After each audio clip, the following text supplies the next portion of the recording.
Hello and welcome back to my studio. I'm Andromeda Turre. I will be in this video talking about my latest endeavor, which is entitled From the Earth. It's a project that I received a grant for from southarts.org. It's called the Jazz Road Creative Residencies Grant, and it is funded by the Doris Duke Foundation with additional support from the Andrew W. Mellon Foundation. So thank you to all of those incredible organizations. I'll put their links below so you can check them out. There's a lot of incredible artists that they are supporting, and I'm really proud to be one of them now. This is going to be a recap video talking about the project, my progress in the last month, the inception of the project, and how it's developed so far. So let's get into it. This has been an extraordinarily productive month. I got some of the interviews done, hooray!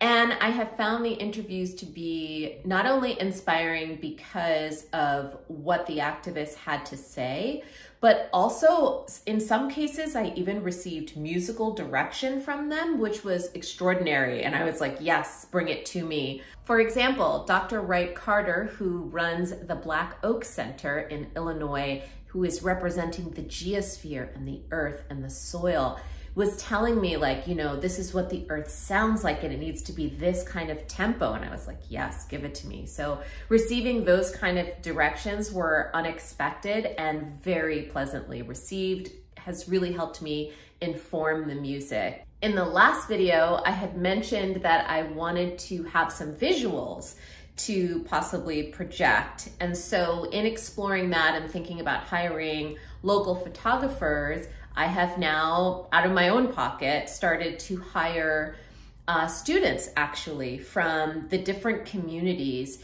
to have imagery of both the environment and the people that live in the community there for each of the 4 concertos.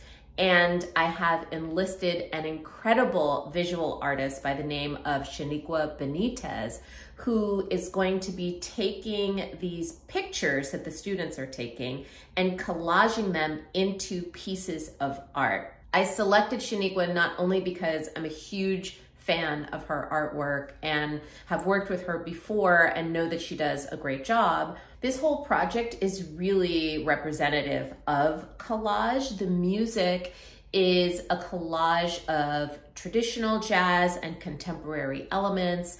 The concertos are a collage of 4 different communities. It's a collage of 4 different elements of our environment. The whole thing has a theme of collage, so it really made sense to bring an artist on board to create the visuals who works with collage in her artwork. And Shaniqua is going to be creating these paintings, and I imagine them existing not only as imagery that I could use to project on the stage, should there be space for that in a performance venue, but I actually want to do lobby takeovers if I'm performing in a concert hall, or have festival tents, like a pop-up tent, where I could display the artwork and alongside it have a QR code that people could scan. So each painting, there's going to be 4, will represent a different community and a different aspect of the environment. And each QR code would link people to what I'm now calling the blueprint.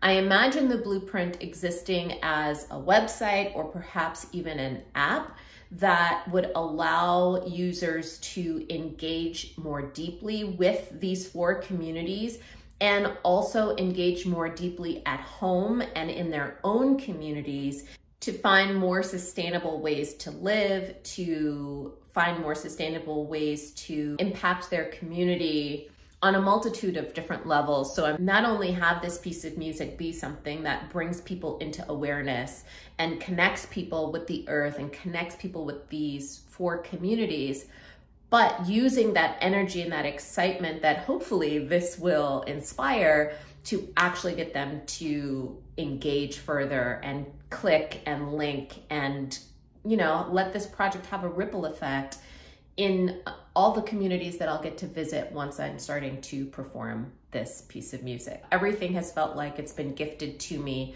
since the inception of the project, and I believe that if it's been given to me, then I will also be given the resources to, make it happen. So I'm just gonna keep going. This project has really been received since its inception. So I wanna talk about that story now because it's a wild one.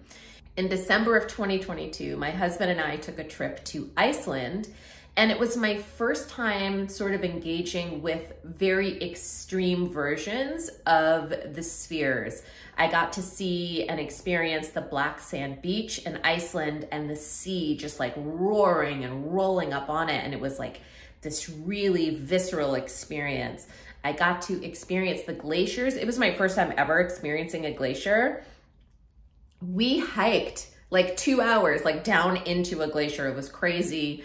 And getting to really feel and be surrounded by ice, like that was something that I, as a girl growing up, like being born in the Bronx, never thought that I would do.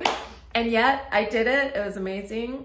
The third element that I got to experience was the active volcanoes in Iceland, and getting to see lava coming out of the earth and the formation of new ground was really powerful.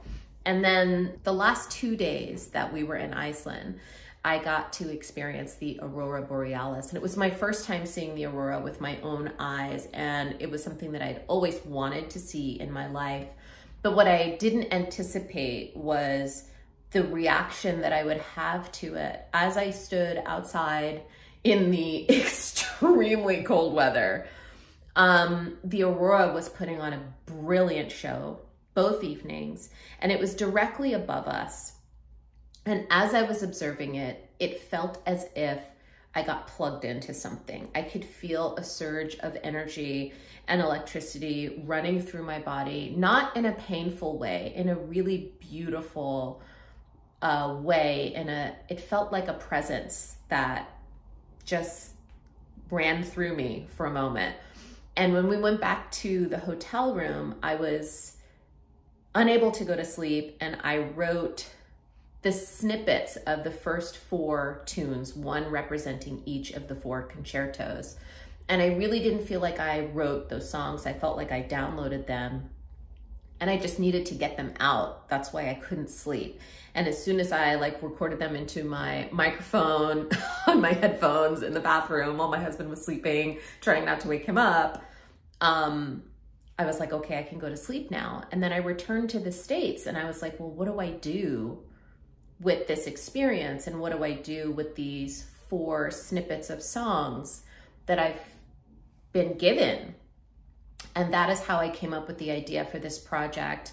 Iceland is amazing. I cannot wait to go back there someday, but I didn't want to create the project around Iceland because I really don't know very much about Icelandic culture, Icelandic history. I'm not Icelandic. Outside of Björk, I don't know any Icelandic music. And it didn't feel right to make this a project about Iceland when I don't really have a personal connection to it. But what I do have a personal connection to is America, my home country, and using jazz as a tool for social justice and speaking to environmental justice. Like, those are all things that I know how to do. And so that is really how this project came to be. That being said, it makes complete sense that it is now developed into being more than just an album of music that sort of brings this to people's awareness, but actually an interdisciplinary, multi-dimensional experience that inspires people to take action. Yeah, I'm really happy with how this is shaping up. I don't know how I'm gonna do all of this, but look, let's just say it's gonna happen and we will manifest it into existence. When I first started conceptualizing, talking to activists and how I would put this into the music, I went into it with the curiosity of wanting to know more about the experience that these communities who are on the front lines of climate change, who are already marginalized communities, are experiencing this and what their lives are like. It was looking at it through a human rights lens. But what's really come out of the interviews is a beautiful, inspiring sense of hope, of resiliency, of inspiration, and of connectivity. And it's really an environmental justice piece that doesn't leave you with a feel of doom and despair, which I'm really, really excited about and proud of, because that was one of the things I was concerned about when I decided to do this project. I'm like, I don't want people to sit in the audience and like just be crying or like listening to the album and feel depressed. And nobody that I've spoken to so far has said that. So I'm so happy. I'm so inspired. I'm gonna go and get back to writing and researching and just planning. I will say that one of my other challenges is just really realizing that I need a lot more help than what I had originally anticipated and what I had originally budgeted for. So when I originally applied for this grant, what I had budgeted for was just someone that could come in. I was gonna produce the album myself. I've produced my other albums and a lot of singles before, and I felt confident to do that. But what I was going to do is hire somebody that could come in and sort of help me take the interviews and edit them and like place them in the music, because those aren't really skills that I have. Now I'm realizing that with the really deep connection that I have with the music, I probably shouldn't be doing 850 jobs the day of like I'm used to doing. And I really just want to be the vocalist. I really just want to be able to be present and allow this energy that came through me when I met the Aurora Borealis to come through my voice and be able to just be present with that. And I don't want to have to be conducting, and I don't want to have to be music directing, and I don't want to have to be ordering the food for the musicians on the breaks. Like, I really just want to stay in the headspace of the music and be able to deliver from that place. And I'm realizing that this is gonna need a different kind of producer than I'm able to be. So I'm exploring different avenues as to how I can get that support and make that happen. The other thing that I had not anticipated is that it would develop into this really full project and not just like an album of music that I want to tour with. Like, this obviously has the potential to do so much more impact than just listening to a concert. I don't know that I'm going to be able to book the gigs that are on the level and in the right platforms and spaces that this project deserves. And I really feel like the project has outgrown me. It's not even about me anymore. It's about so many bigger things. And I'm just like the person who heard the call, right?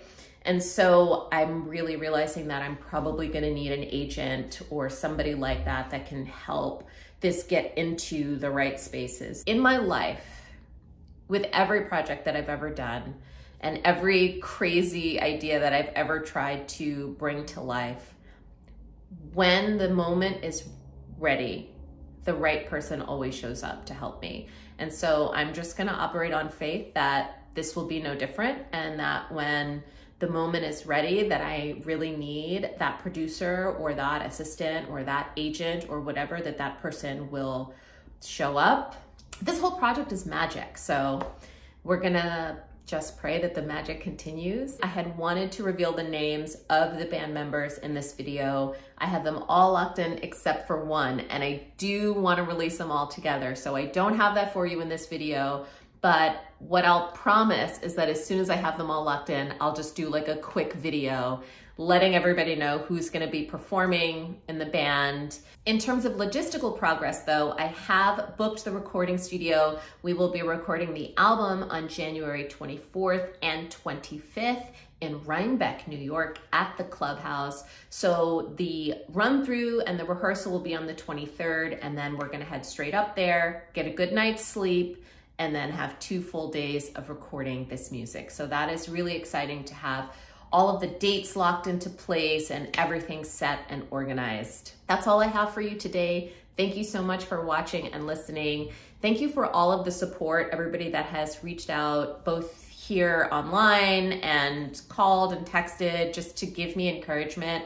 It really means so much more to me than you could imagine, because this has not been an easy project to do, and especially not with young kids at home. Childcare has still been a big challenge, but you know what? My family is really stepping up to the plate and has been such a big help, and I could not do this without my mom and my husband. So extra shout out to them for being amazing throughout this entire process. Just really grateful for the opportunity. If you want to keep up more frequently than just these monthly update videos, you can join my mailing list on my website via www.andromedaturre.com. And you can also follow me on Instagram. It's the platform that I use most, and I try to always include little updates in my stories if you want to follow along there.